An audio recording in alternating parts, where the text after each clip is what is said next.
আসসালামু আলাইকুম। সংবাদে আপনাদের সবাইকে স্বাগত জানাচ্ছি। আমি ফিরোজ তোহা। শুরুতেই সংবাদ শিরোনাম। বাংলাদেশের সর্বশেষ গুরুত্বপূর্ণ আপডেট সংবাদে আপনাকে স্বাগত। শুরুতেই সংবাদ শিরোনাম, পরে বিস্তারিত। প্রথমেই জানাবো, অস্ত্র উদ্ধারে পুরস্কার ঘোষণা সরকারের। অবৈধ অস্ত্র উদ্ধারে সরকার পুরস্কার ঘোষণা করেছে বলে জানিয়েছেন স্বরাষ্ট্র উপদেষ্টা লেফটেন্যান্ট জেনারেল অবসরপ্রাপ্ত জাহাঙ্গীর আলম চৌধুরী। তিনি জানান, অস্ত্র উদ্ধারকারী বা সহায়তাকারীদের পরিচয় গোপন রাখা হবে। তিনি বলেছেন, ৫ লক্ষ টাকা প্রতিটি এলএমজির জন্য পুরস্কার দেওয়া হবে। এছাড়া প্রতিটি গুলির জন্য দেওয়া হবে ৫০০ টাকা। এছাড়াও চাইনিজ পিস্তলের জন্য দেওয়া হবে ১.৫ লক্ষ টাকা। এরপর জানাবো, ৬৪ জেলা নেতাকর্মীদের নতুন বার্তা দিল এনসিপি। দেশের ৬৪ জেলা নেতাকর্মীদের কাছে জুলাই পদযাত্রা তথ্য ছবি চেয়ে নতুন বার্তা দিয়েছে জাতীয় নাগরিক পার্টি এনসিপি। এনসিপির প্রচার ও প্রকাশনা বিষয়ক সম্পাদক মোহাম্মদ মিরাজ মিয়ার পাঠানো এক বিজ্ঞপ্তিতেই তথ্য নিশ্চিত করা হয়েছে। এদিকে তৌহিদ আফ্রিদির ৫ দিনের রিমান্ড মঞ্জুর। জুলাই আন্দোলনের সময় ঢাকার যাত্রাবাড়িতে আসাদুল হক বাবু হত্যা মামলায় আলোচিত কন্টেন্ট ক্রিয়েটর তৌহিদ আফ্রিদির ৫ দিনের রিমান্ড মঞ্জুর করেছে আদালত। এদিকে বিএনপি নেতা আব্দুস সালামের চিকিৎসার খোঁজ নিলেন ডাক্তার কাকন। বিভিন্ন রোগে আক্রান্ত হয়ে রাজধানীর একটি বেসরকারি হাসপাতালে চিকিৎসাধীন বিএনপি চেয়ারপারসন উপদেষ্টা কাউন্সিল সদস্য ও সাবেক ডেপুটি মেয়র বীর মুক্তিযোদ্ধা আব্দুস সালামকে দেখতে যান দলের সহ স্বাস্থ্য বিষয়ক সম্পাদক ডাক্তার পারভেজ রেজা আকন। এবং সর্বশেষ জানাবো, উপদেষ্টা আসিফের নামে ভুয়া ছবি প্রচার। সম্প্রতি সামাজিক যোগাযোগ মাধ্যমে ভাইরাল হয়েছে একটি ছবি, যেখানে দেখা যাচ্ছে অন্তর্বর্তীকালীন সরকারের যুব ক্রীড়া শ্রম কর্মসংস্থান মন্ত্রণালয়ের উপদেষ্টা আসিফ মাহমুদ সজীব ভুঁইয়া এক নারীর সঙ্গে হোটেল রুমে আছেন। তবে ফ্যাক্ট চেক প্রতিষ্ঠান রিউমার স্ক্যানার নিশ্চিত করেছে ছবিটি বাস্তব নয়, এটি কৃত্রিম বুদ্ধিমত্তা এআই প্রযুক্তির মাধ্যমে তৈরি করা হয়েছে। প্রিয় দর্শক, এতক্ষণ শুনছিলেন সংবাদ শিরোনাম, এবারে বিস্তারিত। তবে তার আগে বন্ধুরা, অনুরোধ থাকবে সংবাদটিতে একটি লাইক দিন। এই চ্যানেলে আপনি নতুন হয়ে থাকলে আমাদের সংবাদটি দেখতে দেখতে চ্যানেলটি সাবস্ক্রাইব করে রাখুন। কমেন্ট করে বন্ধুরা আপনার মূল্যবান মতামত জানিয়ে দিন আপনি বিশ্বের কোন দেশ থেকে বা বাংলাদেশের কোন স্থান থেকে আমাদের সংবাদটি দেখছেন এবং শুনছেন। আর বন্ধুরা, এই সংবাদটি আপনার সোশ্যাল মিডিয়া ফেসবুকে শেয়ার করে বন্ধুদেরও দেখার সুযোগ করে দিন। এবারে বিস্তারিত।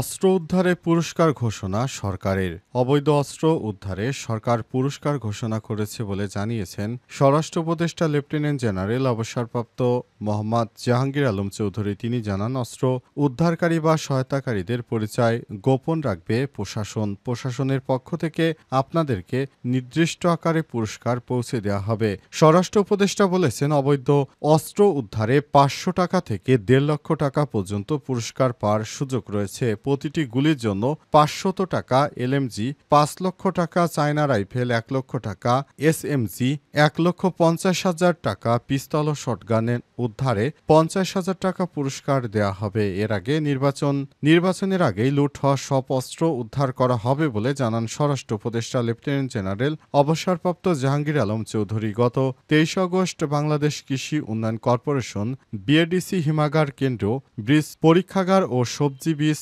পরীক্ষা প্রক্রিয়াকরণ কেন্দ্র পরিদর্শন শেষে সাংবাদিকদের তিনি সব কথা বলেন। উপদেষ্টা বলেন, অন্তর্বর্তীকালীন সরকার অস্ত্র উদ্ধারে নিরবচ্ছিন্নভাবে কাজ করছে। আইনশৃঙ্খলা রক্ষাকারী বাহিনী শুধু নির্বাচনের প্রেক্ষাপটেই নয়, বরং সার্বক্ষণিক অবৈধ অস্ত্রের আগমন ঠেকাতে তৎপর।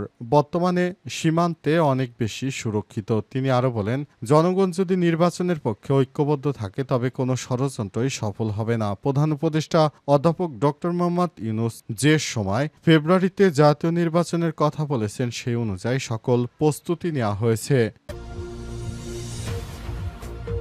৬৪ জেলার নেতাকর্মীদের নতুন বার্তা দিল এনসিপি। দেশের ৬৪ জেলা নেতাকর্মীদের কাছে জুলাই পদযাত্রা তথ্য ও ছবি চেয়ে নতুন বার্তা দিয়েছে জাতীয় নাগরিক পার্টি এনসিপি। আজ এনসিপির প্রচার ও প্রকাশনা বিষয়ক সম্পাদক মোহাম্মদ মিরাজ মিয়ার পাঠানো এক বিজ্ঞপ্তিতেই তথ্য জানানো হয়। এতে বলা হয়েছে, এনসিপির প্রচার ও প্রকাশনা সেল দেশ গড়তে জুলাই পদযাত্রা নিয়ে শীঘ্রই একটি প্রকাশনা বের করতে যাচ্ছে, যেখানে প্রতিটি জেলার পদযাত্রা স্থিরচিত্র, পদযাত্রার অভিজ্ঞতা, পদযাত্রাকে কেন্দ্র করে স্থানীয় নাগরিকদের প্রত্যাশা ও অভিব্যক্তিসমূহ, নির্দিষ্ট জেলার নাগরিকসমূহ, জেলাভিত্তিক এনসিপির দায়বদ্ধতা ইত্যাদি বিষয় তুলে ধরা হবে। তাই ৬৪ জেলার আমাদের শুভাকাঙ্ক্ষী ও নেতাকর্মীদের সার্বিক সহযোগিতা প্রয়োজন। বিজ্ঞপ্তিতে আরও বলা হয়, আমরা একটি গুগল ডক দিয়েছি, সেখানে আপনাদের জেলার পদযাত্রা সম্পর্কিত তথ্যগুলো দেওয়ার জন্য অনুরোধ করা হলো। সেখানে একটি গুগল ডক্সের মাধ্যমে সমস্ত এলাকাগুলো থেকে সব তথ্য সংগ্রহ করা হচ্ছে। আগামীতে সাধারণ জনগণের দেশ নিয়ে কি ভাবনা সে বিষয়টি এনসিপির নতুন রাজনৈতিক দলের নেতৃত্ববৃন্দরা সেভাবেই দেশ গঠনে কাজ করবে। এজন্য তারা সব তথ্য ইতিমধ্যেই তারা সংগ্রহ করতে শুরু করেছে এবং তাদের সমস্ত জেলাভিত্তিক নেতাকর্মীদের এই বিষয়টি জানানোর জন্য সবাইকে বিষয়টি ইতিমধ্যেই নোটিশের মাধ্যমে জানিয়ে দেওয়া হয়েছে। তৌহিদ আফ্রিদির ৫ দিনের রিমান্ড।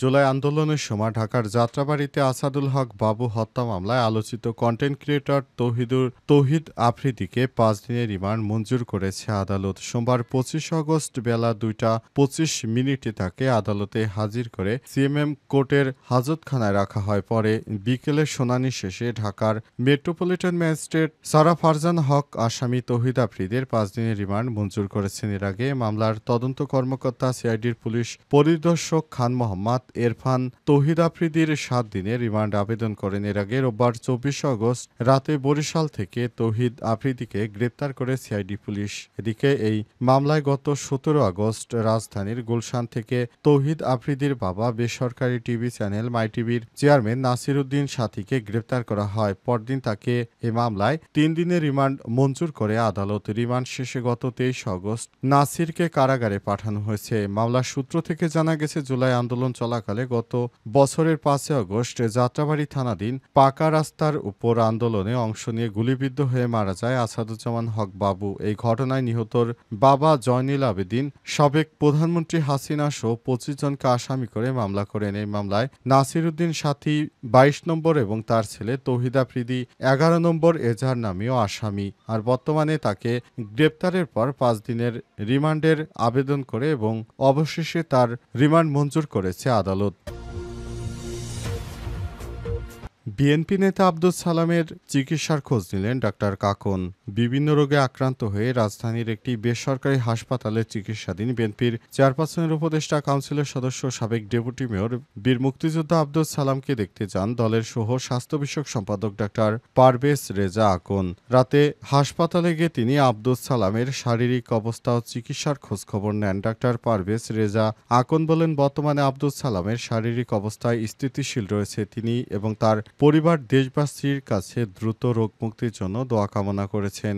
এ সময় উপস্থিত ছিলেন স্বেচ্ছাসেবক দলের কেন্দ্রীয় স্বাস্থ্য বিষয়ক সম্পাদক ডাক্তার আশরাফুল ইসলাম মানিক, যুবদল কেন্দ্র কমিটির সাবেক স্বাস্থ্য বিষয়ক সম্পাদক ডাক্তার বাসিদুর রহমান সোহেল, বারডেম ড্যাবের সভাপতি ডাক্তার আমিরুল ইসলাম পাভেল, ছাত্রদল কেন্দ্র কমিটির সাবেক সহ সাধারণ বিষয়ক স্বাস্থ্য বিষয়ক সম্পাদক ডাক্তার খান মহিবুল্লাহ আবু সাইদ, বেসরকারি মেডিকেল কলেজ ডেন্টাল কলেজ ছাত্রদলের সহ সাধারণ সম্পাদক ডাক্তার মেহেদী হাসান শুভ, ডাক্তার রাসেল হোসেন, ডাক্তার এ কে এম আহসান হাবিব নাফি। রাজশাহী বিভাগে বিএনপির সাংগঠনিক কর্মকাণ্ড পরিচালনার মধ্যে অসুস্থ হয়ে পড়েছে দলের চেয়ারপারসনের উপদেষ্টা কাউন্সিলের সদস্য আব্দুস সালাম। প্রাথমিক চিকিৎসার পর তাকে জরুরি ভিত্তিতে ঢাকায় এনে আরেকটি বেসরকারি নিউমোনিয়া, ইলেকট্রোলাইট ইমব্যালেন্স, অনিয়ন্ত্রিত ব্লাড প্রেশার, পিত্তথলির পাথর, ক্রনিক কিডনি রোগে ভুগছেন তিনি।